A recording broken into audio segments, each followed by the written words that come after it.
Hello everyone, welcome to texture math. आज के session में हम एसवीजी से रिलेटेड एक और इम्पॉर्टेंट एलिमेंट डिस्कस करेंगे जो है पाथ एलिमेंट।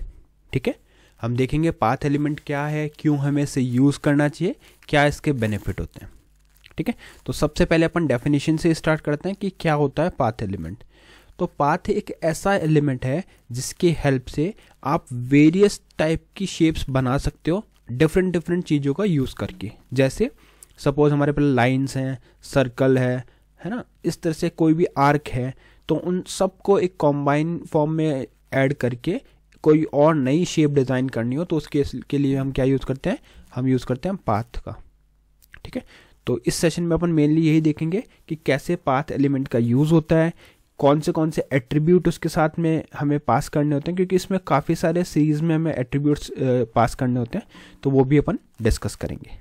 बट सेशन शुरू करने से पहले जस्ट मेरा एक रिकमेंडेशन है कि अगर अभी तक आप लोगों ने पहले वाले सेशंस डिस्कस नहीं किए हैं, देखे नहीं हैं, तो आप पहले उनको देख लो, क्योंकि ये जो पूरी प्लेलिस्ट है एक प्रॉपर सीक्वेंस और सिंक में, तो अगर आप उसको सीक्वेंशियली फॉलो करोगे तो और भी ज़्यादा ईजी रहेगा आपके लिए ऑनगोइंग टॉपिक समझना। अभी के लिए हम फोकस करेंगे किस पार्ट पे, कि कैसे पाथ एलिमेंट का यूज़ होता है, बट उससे पहले आपको बेसिक पता होना चाहिए। ठीक है, कोड की बात करें तो कोड बहुत सिंपल सा लिखा है। हेड सेक्शन में हमने एक टाइटल डाला हुआ और एक HTML बाय टेक्शन विद हेडिंग है। इसको करते हैं सेव और अब वेब ब्राउज़र को रिफ्रेश। तो जैसे ही मैंने वेब ब्राउज़र को रिफ्रेश किया तो यहाँ पे हमारे पास क्या आ गया, HTML बाय टेक्शन में लिखा हुआ आ गया। अब हमें करना क्या है, यहाँ पे हमें एक और हेडिंग डालनी है, तो मैं यहाँ पे हेडिंग डाल देता हूँ और इधर लिखेंगे पाथ एलिमेंट इन SVG। ठीक है, SVG क्या है, स्केलेबल वेक्टर ग्राफिक, तो इस पर हम पाथ एलिमेंट का यूज़ करेंगे। अब इसको देखो, इसमें काफ़ी सारी चीज़ें समझने की है, इसलिए मैं ज़्यादा टाइम उन चीज़ों पे नहीं ले रहा जो अपन ऑलरेडी काफ़ी बार डिस्कस कर चुके हैं। अपन डायरेक्टली SVG बनाएंगे, SVG ऐड करने के बाद पे अपन उसमें कुछ शेप्स ड्रॉ करना सीखेंगे। ठीक है, तो SVG बना लेते हैं। तो उसके लिए आप लिखोगे इस तरह से SVG। यहाँ पर हम लिखेंगे क्या, इस जगह पर हम इसकी हाइट और विड्थ सेट कर देते हैं। तो हाइट यहाँ पे मैं देता हूँ, हाइट में अपन 600 देते हैं और विड्थ सेट कर देते हैं 1000। ठीक है, तो ये हमने यहाँ पे पास कर दिया।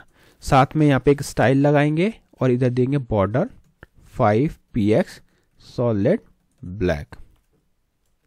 ठीक है, सेव किया, वेब ब्राउज़र को रिफ्रेश किया, तो यहाँ पे आप देखोगे आपको एक प्रॉपर यहाँ पे SVG शो हो रहा है और साथ में हमने path element by in SVG जो हेडिंग डाली थी वो भी हमें यहाँ पे डिस्प्ले हो रही है। क्लियर, यहाँ तक सब क्लियर है। अब नेक्स्ट हमें क्या करना है, नेक्स्ट हमें बात करनी है कि इसके साथ में एट्रीब्यूट कौन से हम पास कर सकते हैं, क्योंकि अगर आपको एट्रीब्यूट वैल्यूज़ पता नहीं होंगी तो फिर आप लोग जब भी शेप डिज़ाइन करोगे तो आपको कन्फ्यूज़न रहेगा कि कौन सा वैल्यू आपको कब उसमें ऐड करना है। तो देखो, एट्रीब्यूट्स में ऐसा होता है, इसमें काफ़ी सारी वैल्यूज़ होती हैं, तो हमें एक एक करके उन सबको समझना पड़ेगा। जैसे यहाँ पे पहले सबसे पहले वैल्यू जो होती है वो होती है M क्या डिनोट करती है, कमांड M क्या करती है, जो भी कमांड से देखो यहाँ पे मेनली हम यूज़ करते हैं D एट्रीब्यूट का टू डिफाइन द शेप, और D एट्रीब्यूट के अंदर क्या होती है, काफ़ी सारी कमांड्स होती हैं। ठीक है, पहले कमांड हो गई M कमांड जो डिफाइन करती है मूव टू को, है ना, मूव टू स्पेसिफिक पॉइंट। फिर होती है L कमांड जो ड्रॉ करती है एक लाइन को, स्ट्रेट लाइन टू पॉइंट। फिर होती है H जो ड्रॉ करती है horizontal line, V vertical line, Z रहता है क्लोज पाथ के लिए, C रहता है क्यूबिक बीजियर कर्व के लिए, Q रहता है क्वाड्रेटिक बीजियर कर्व के लिए, और A रहता है ड्रॉ एन आर्क कर्व। ठीक है, तो ये सारी कमांड्स होती हैं। इनको मैंने वर्बली इसलिए बताया क्योंकि जब अपन प्रैक्टिकली एक एक शेप बनाएंगे तो अपने को क्लियर हो जाएगा कैसे कौन सी कमांड की मैं बात कर रहा हूँ। ठीक है, तो सबसे पहले तो अपन एक स्ट्रेट लाइन से ही शुरू करते हैं कि एक स्ट्रेट लाइन कैसे बनेगी। तो उसके लिए आप यहाँ पे लिखोगे क्या, यहाँ पे आप लिखोगे पाथ। ठीक है, और इस पाथ में हम पहला जो अपना D एट्रीब्यूट है उसको स्पेसिफाई करेंगे, है ना। इस D एट्रीब्यूट के अंदर वो हम सारी कमांड्स यूज करेंगे। तो मैं यहाँ यूज करता हूँ M क्या करेगा, मूव टू करेगा, मूव टू 10 स्पेस 10। ठीक है, फिर है हमारे पास L क्या करता है, अब L हमारा जो है वो क्या करेगा, एक लाइन ड्रॉ करेगा, कहाँ से, पॉइंट 100 से 10 तक। तो यहाँ पे अपन डाल देंगे L100 to 10। ठीक है, इतना करने के बाद में आपको सिंपली इसको सेव करके देखना है पहले कि कुछ शो हो रहा है, कुछ शो नहीं हो रहा, तो अब अपन इस पर स्ट्रोक अप्लाई कर देंगे। ठीक है, तो यहाँ लिखो आप स्ट्रोक। ठीक है, स्ट्रोक आ गया। स्ट्रोक के अंदर हम यहाँ पे दे देंगे ब्लैक, सेव करो, फिर से देखो तो आप देखोगे एक थिन सी लाइन आपको यहाँ शो हो रही है। ठीक है, तो ये हो गया हमारा एक सिंपल स्ट्रेट लाइन। ठीक है, अब यहाँ पे ही अगर हम दूसरा बात करें, एक बार इसको मैं फिर से पेस्ट करके अब मैं आपको दिखाता हूँ रेक्टेंगल ड्रॉ करना। ठीक है, तो रेक्टेंगल ड्रॉ करने के लिए अब यहाँ पे क्या करना है, इसी को मैं थोड़ा सा मॉडिफाई करके आपको रेक्टेंगल ड्रॉ करके दिखाता हूँ। तो M10 पहले हमने यूज़ किया था M10, तो अब की बार ले लेते हैं M20 स्पेस 20, फिर यहाँ पे हम लेंगे H को। ठीक है, H हमने ले लिया, H में हम डाल देंगे 100, हॉरिजॉन्टल लाइन के लिए 100, और V के H 100 और फिर लिखेंगे V50। ठीक है, और यहाँ पे नेक्स्ट जो हम डालेंगे वो डालेंगे H10 और Z,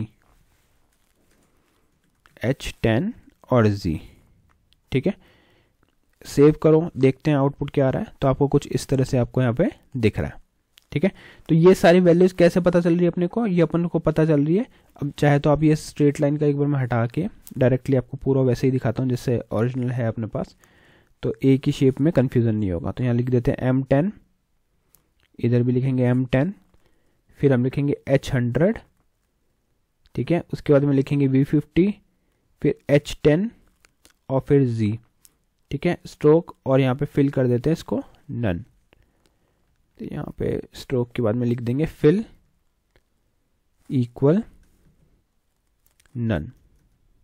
ठीक है, ये इसके बाहर नहीं, यहाँ पे इसके अंदर आएगा नन। सेव किया, वेब ब्राउजर को रिफ्रेश किया, तो अब आप देखोगे एक प्रॉपर रेक्टेंगल हमें यहाँ पे शो हो रहा है। क्यों? क्योंकि अभी हमने यहाँ पे फिल को नन कर दिया, तो फिल नन हो गया, तो उस केस में रेक्टेंगल जो है वो आपको प्रॉपर शो हो रहा है। ठीक है, तो ये क्या, ये रेक्टेंगल हमने किससे बनाया, हमने बनाया पाथ से। इससे पहले अपन ने रेक्टेंगल बनाने के और भी मेथड्स देखे थे, राइट, बट इसमें अपन क्या डिस्कस कर रहे हैं कि कैसे हम ड्रॉ कर सकते हैं रेक्टेंगल का। तो अभी तक हमने क्या क्या ड्रॉ किया, यहाँ पे मैं एक बार हेडिंग में डाल देता हूँ। ठीक है, तो पहले हमने डिस्कस किया सिंपल लाइन। ठीक है, फिर हमने यहाँ पे एक और हेडिंग डाल देते हैं। ठीक है, उसके बाद में हमने यहाँ पे ड्रॉ किया एक रेक्टेंगल। ठीक है, इसको सेव करके देखेंगे तो ये कुछ इस तरह से आपको दिख रहा है ना, रेक्टेंगल आ गया। अब मैं आपको एक और ऐसे शेप दिखा सकता हूँ जो हम इसी के थ्रू ड्रॉ करेंगे। इस बार मैं क्या करूँगा, कुछ कॉम्बिनेशन के साथ मैं इसको ड्रॉ करूँगा, जहाँ पे हम लाइंस भी यूज़ करेंगे, है ना, ये सारी चीज़ें यूज़ करके देखते हैं। तो उसके लिए अपन यहाँ इसको सिंपली रिमूव करेंगे और यहाँ से शुरू करेंगे M10 space 10 space L50 space 10 space L50 space 50 space 50। Then हम 50 के बाद में यहाँ पर डालेंगे L10 space 50 Z M70 space 10 C100 10, फिर हम देंगे यहाँ पे एक और कॉमा, और उसके बाद देंगे 130 स्पेस 50 कॉमा 70 स्पेस 50। मैं आपको बताता हूँ ये एक एक चीज़ क्या अपन ने यहाँ पे स्पेसिफाई की है, बट उससे पहले यहाँ हम इसको लिख के सेव करके एक बार रिफ्रेश करके देख लेते हैं। तो जैसे ही आप रिफ्रेश करोगे, एक बार वैल्यूज चेक कर लेने देते, M10 10 L50 10 L50 50, फिर L10 50 Z M70 10 C100 10 130 50 70 50। तो इसको सेव करने से आपको जो शेप दिख रही है वो कुछ इस तरह की यहाँ पे शो हो रही है, जहाँ पे एक ये स्क्वायर टाइप में शो हो रहा है और एक एक कर्व शो हो रहा है। ठीक है, अब इन्हीं चीज़ों में आप वेरिएशन कर सकते हो। जैसे यहाँ पे अगर मैं इसको 500 कर दूंगा, फिर सेव करूँगा, तो ये कुछ इस तरह से दिखेगा। तो ये डिपेंड करता है कि आपको क्या यहाँ पे ड्रॉ करवाना है। ठीक है, ओवरऑल मेरा जो पर्पस था वो ये था कि कैसे आप इन पैरामीटर्स को यहाँ पे डिफाइन कर सकते हैं। अब हो क्या रहा है, इसको अगर मैं वापस से रिवर्स करता हूँ, जैसा था वैसे ही कर देते हैं, इसको सेव करते हैं, रिफ्रेश करते हैं। तो अब हमने क्या किया, जो M10 10 L50, मैं एक बार कोड पे आपको एक्सप्लेन करता हूँ। ये वाला जो पोर्शन है M10 10 L50 10, ठीक है, फिर L50 50 L10 50Z, यहाँ तक जो हमने ये चीज़ मेंशन करी, ये क्या करती है, सिर्फ एक रेक्टेंगल को ड्रॉ करती है। क्लियर। उसके बाद में M70 से लेकर जो हमने 50 तक यहाँ पे जो पास किया है वो क्या करता है, वो ड्रॉ करता है क्यूबिक बेजियर कर्व को। ठीक है, तो इस दोनों की हेल्प से हमने क्या बना लिया यहाँ पे, रेक्टेंगल और cubic, combination of rectangle and cubic Bezier curve.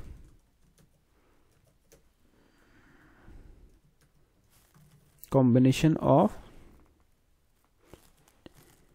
या फिर आप लिख सकते हो combining shapes rectangle and cubic Bezier curve.